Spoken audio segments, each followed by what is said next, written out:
Welcome into episode 85 of The Checklist, brought to you by Secure Mac. I'm Ken Ray. I'm Nicholas Raba.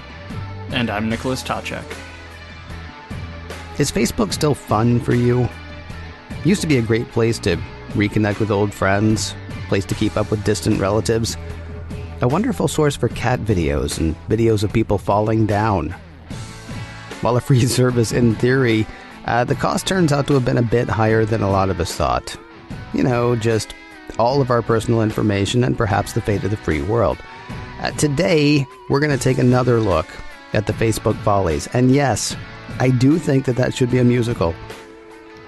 Items we're hitting today. Facebook caught creeping on Android users, digging through your Facebook data, an update on the Cambridge Analytica story, Mr. Zuckerberg goes to Washington, and finally an update on our machine learning show that we did just a week ago, tied into Facebook.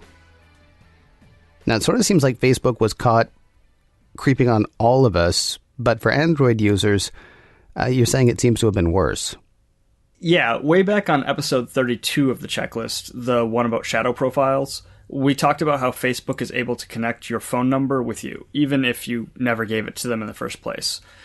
Anyone who has installed the Facebook app on their mobile device will have been prompted to allow Facebook access to their contact information in order to help connect people. And so there's a good chance that even if you didn't give Facebook your contact info, if one of your friends opted into that, or one of your contacts, there's a good chance that Facebook actually does have your contact info. But it also turns out that if you were an Android user who installed the Facebook app a few years ago, you might have actually been giving Facebook access to a lot more than just the names and numbers of people in your address book. Near the end of March, a New Zealand man named Dylan McKay downloaded an archive of his Facebook data, and found that Facebook had been storing a lot more information than he thought. Facebook had stored about 2 years' worth of metadata from phone calls he made with his Android device, including the names, phone numbers, dates, and lengths of the calls he made. I'm sorry, that doesn't sound like metadata. That sounds like data. The reason that it was considered not data was because it wasn't the actual content of like his phone calls. It wasn't recordings or text messages. It wasn't the content of those. It was just. But yes, that's one of those big concerns with the whole privacy thing. Metadata it's still really is not just nothing. It's You could get a lot of detail out of it. Exactly. Hey, this number, this person's been calling you every day when you're supposed to be working. Are you sitting at your desk getting work done, or are you chatting with your friends? Back in the day, I took a drawing class or two, and there are these compositions that you do that are negative space drawings. And what you do with a negative space drawing is you basically draw things around the thing you want to represent. And so if you're doing a negative space drawing of the chair, you don't draw the chair, but you draw sort of like, being able to see through the slats of the chair, and you draw, what's around the back of the chair. And oddly enough, at the end, you get a picture of a chair, even though you didn't draw a chair.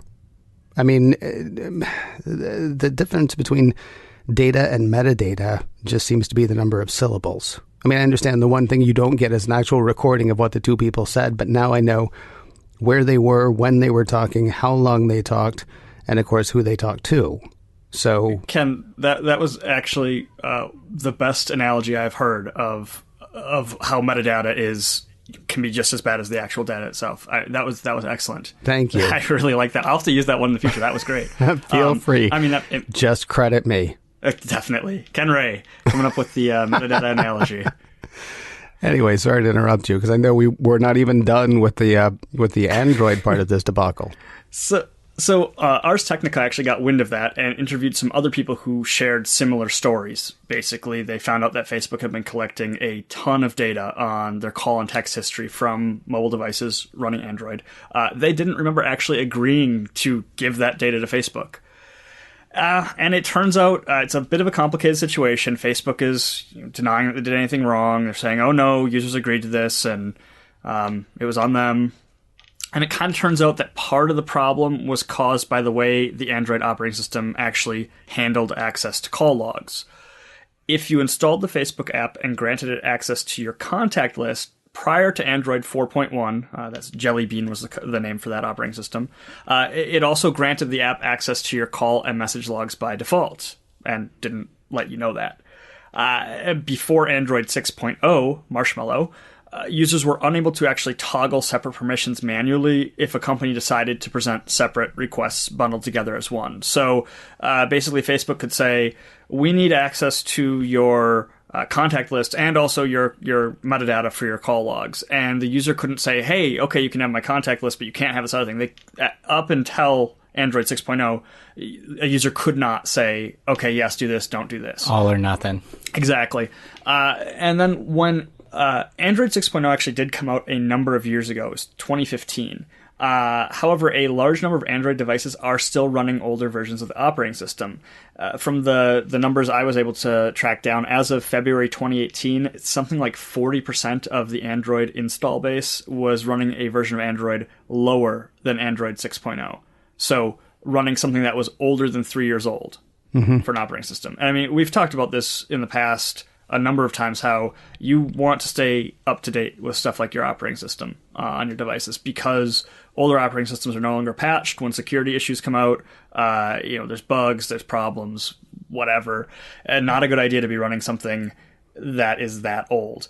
And the issue there with Android, with the operating system fragmentation, it's pretty prevalent on Android, not so much on iOS, because on Android, there are carrier restrictions where you have so many different Android devices from different manufacturers running on different carriers, and sometimes updates aren't supported on some hardware configurations, and so you'll have whatever company releases their version of an Android phone, and they've stopped updating it a year later. And Apple's been really great about making sure that the latest, greatest version of iOS will run on hardware as old as they can get it running on. I mean, they were supporting iPhone 4s up until pretty recently with the latest version. I mean, that's pretty awesome. And that's not really the case on Android. And then again, with the difference between iOS and Android, this particular problem here with Facebook grabbing all this extra data, it doesn't affect iOS users at all. And that is because of the way Apple designed iOS. Apple has never allowed third-party apps access to call log data. So this has never been an issue that Apple users will have needed to worry about. Apple just literally doesn't let third-party apps access that stuff, even if they want to. See, my first true smartphone, I mean, I had a couple of feature phones, but my first true smartphone was the iPhone. I've never owned an Android phone, and yet I'm guessing it would be naive of me to think that since I've only ever had an iPhone, then all of my data is safe from Facebook if I use the Facebook app. I can't imagine... we just keep getting so much stuff, so much news, that is. I can't imagine that just using an iPhone has kept all of my data free and clean. Yeah, I mean, it depends on what you freely gave Facebook, but after hearing about all that data scraping that they were doing on Android devices, I actually decided to download my own Facebook data archive and see what was in it. Because, I mean, I don't use Facebook all that often, but I've been using it for years, and so I figured they had some stuff. Mm-hmm. So for those of you who want to follow along at home, we do have a refresher on how you can download your own Facebook data archive, and it's actually pretty easy. You just log into your Facebook account and go to the settings.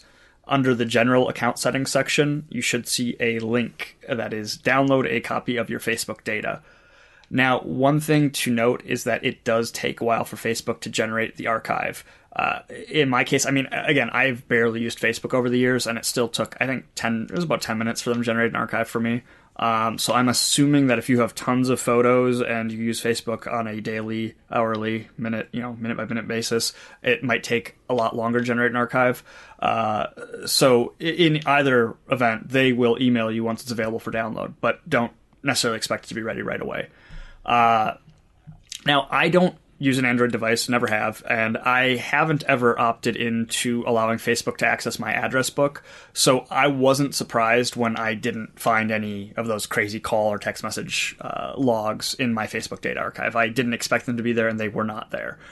There was some stuff that I found. Some of it was kind of cool, some of it was kind of creepy.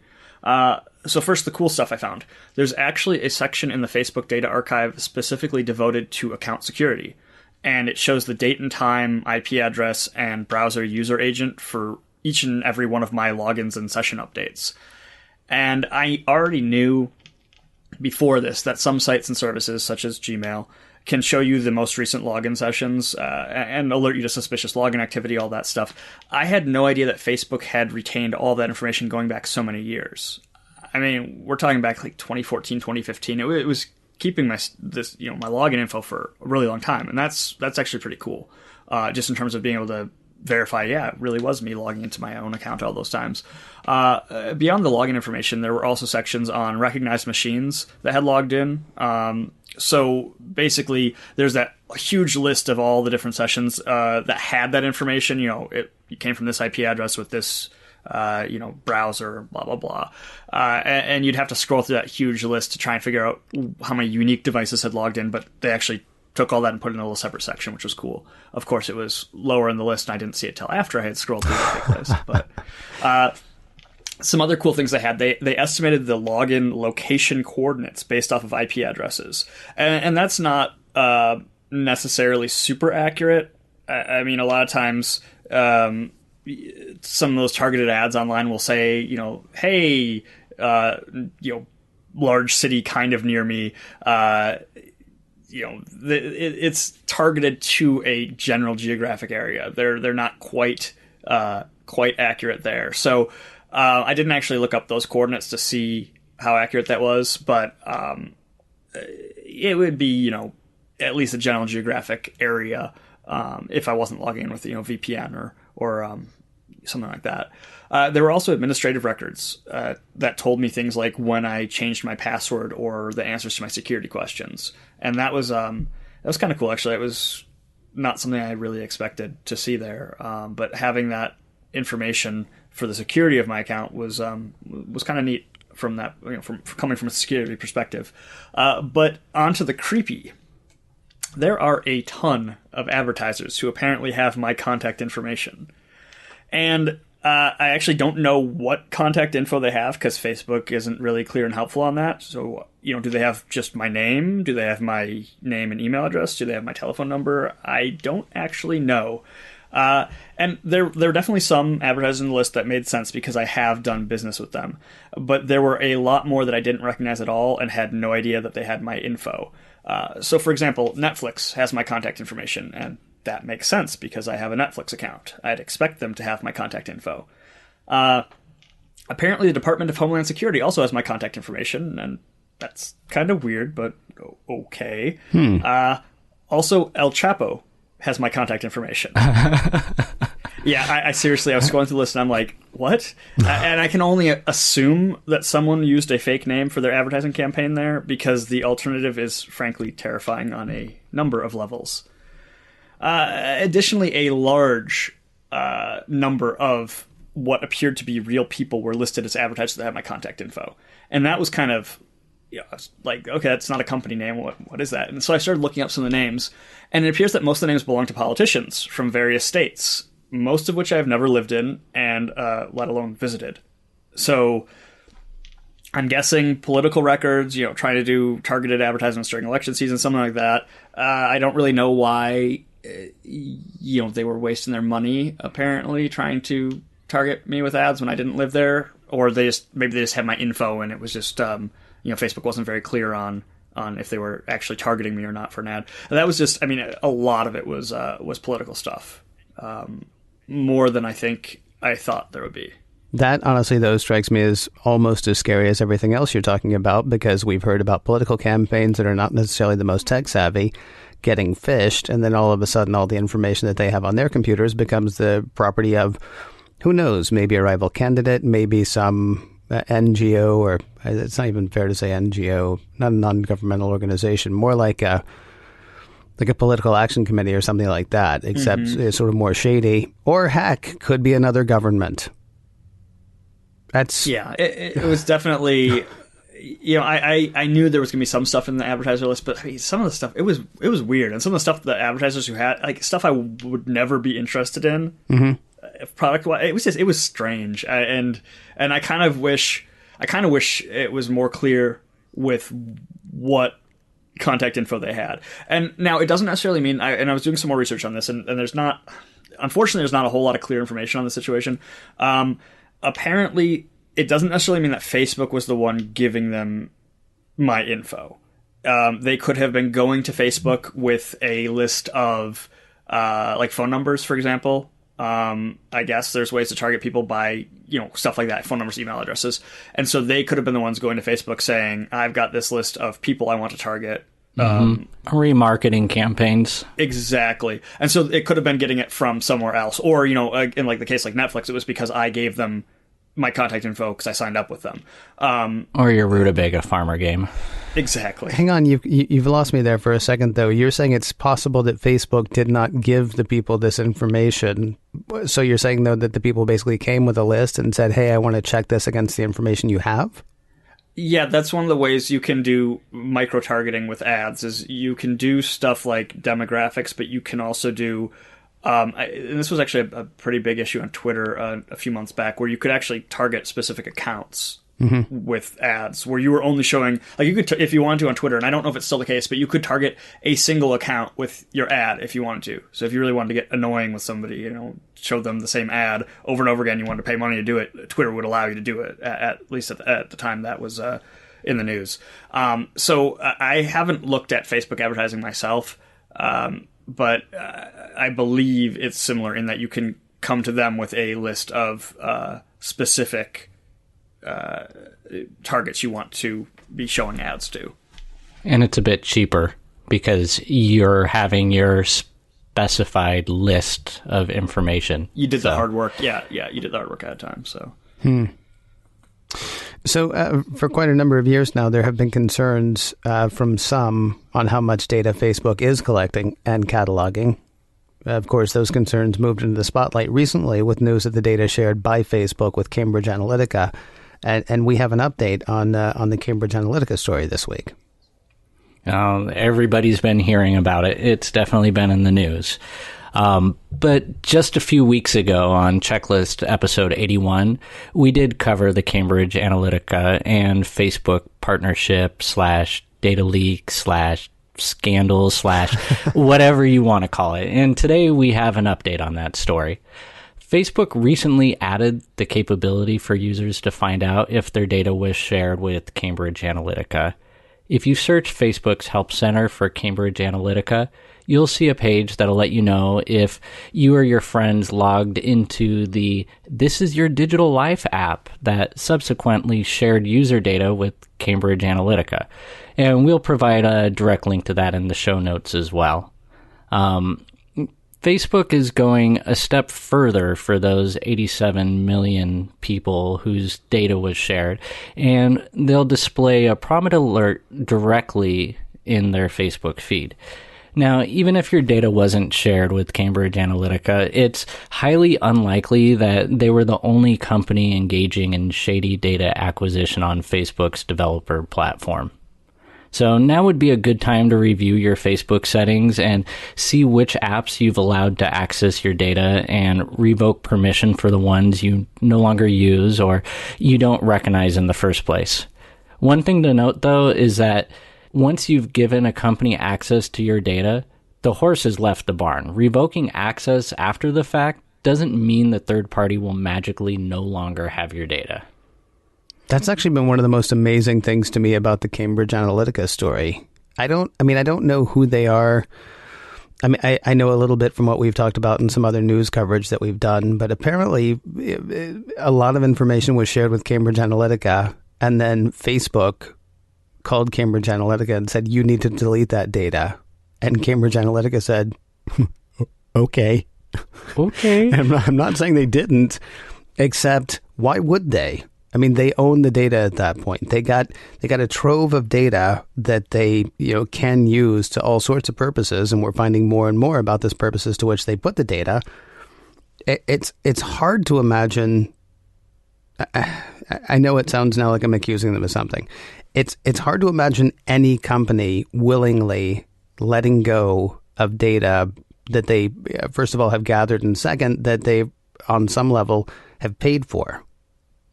And so, I mean, yeah, as you say, I mean, it's like, okay, you turn off the spigot. I mean, there's still water everywhere. You turn off the data flow. There's still data all over the place. Yeah.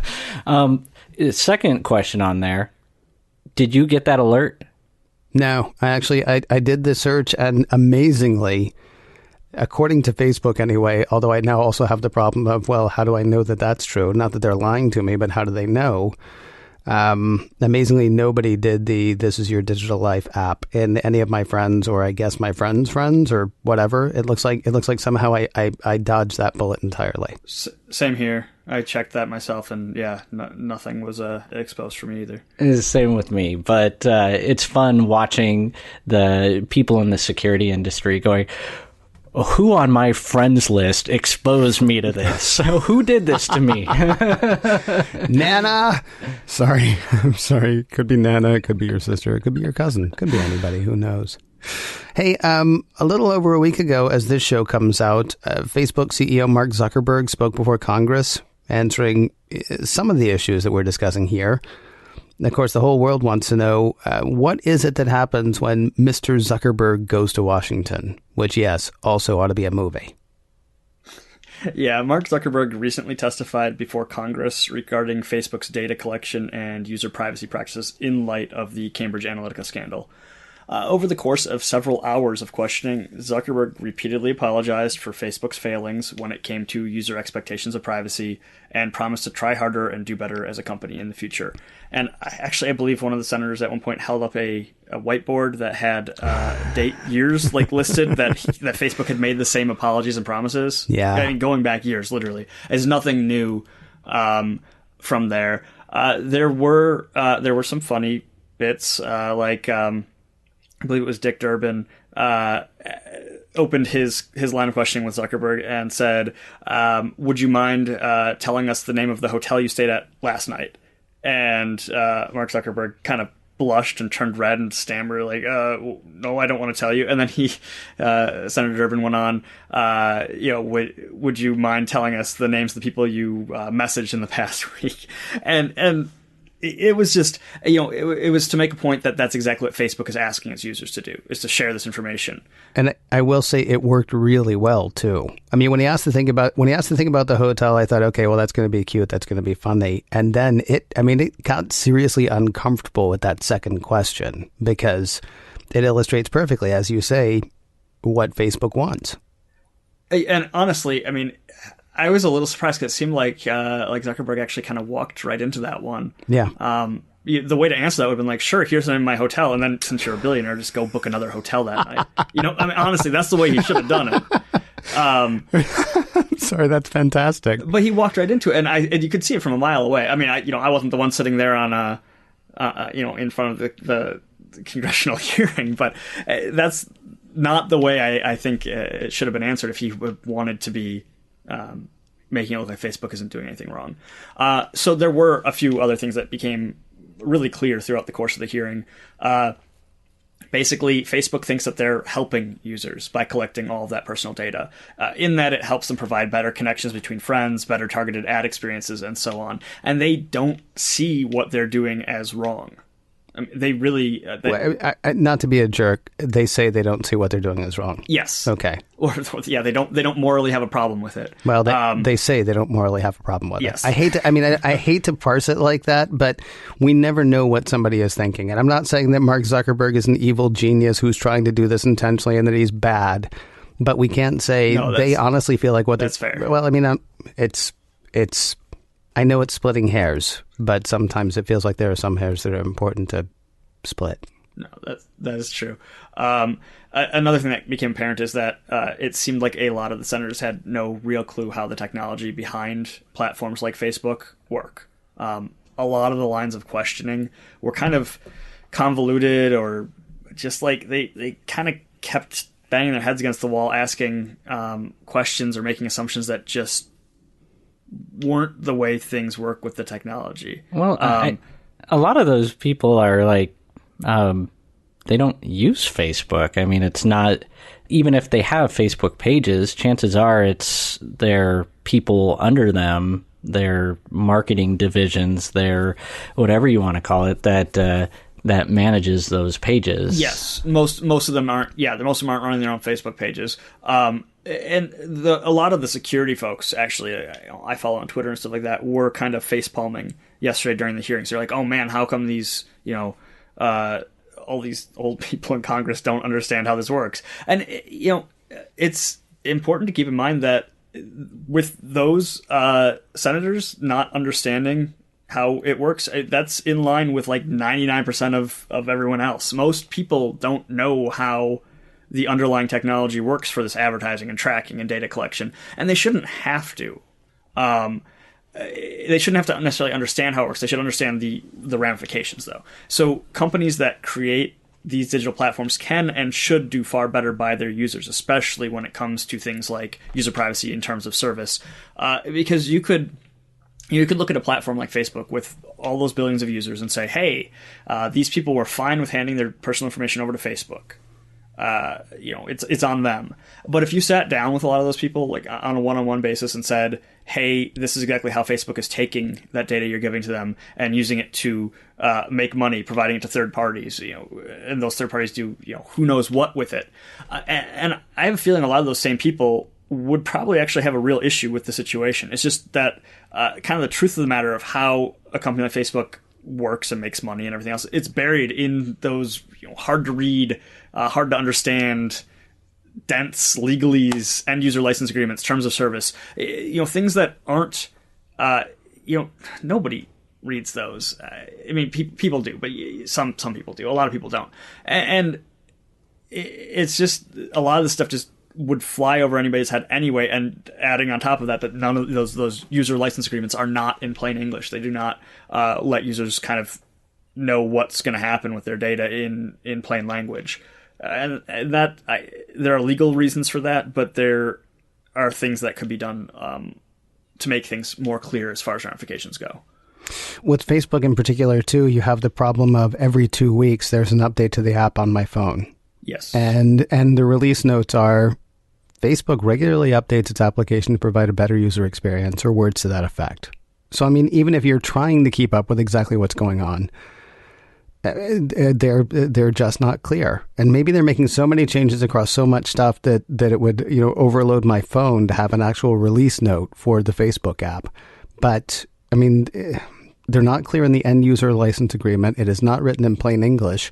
And then the thing that I might be inclined to check, why do I want to install this update?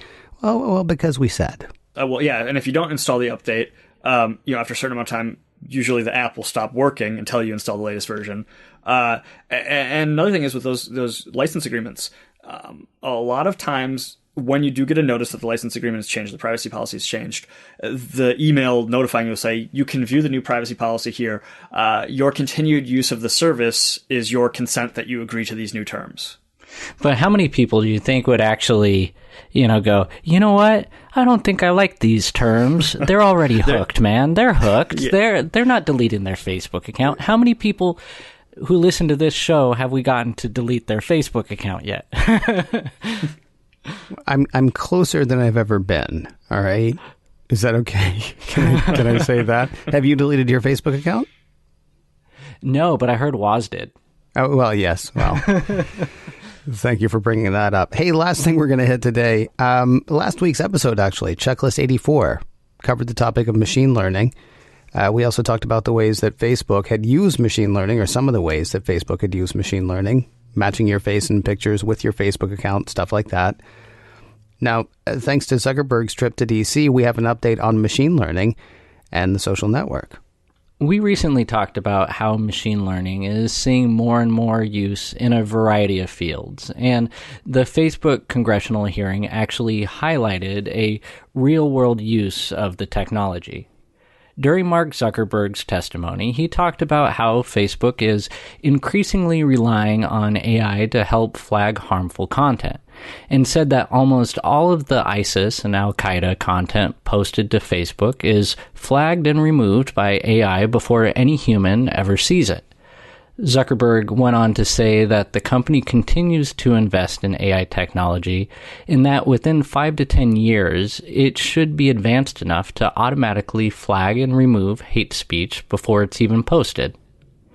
This type of machine learning implementation has some pros and cons that are immediately obvious. First, it's great that we could take humans out of the equation when it comes to flagging harmful content. The normal way that big sites handle questionable content is to go through the raw feed of posts made by the users. Some sites will have moderators sign off on a post before it's made visible to other users, while others rely on users to report harmful posts to them for further review. In either situation, you have employees who basically have to see the worst the internet has to offer as part of their daily job.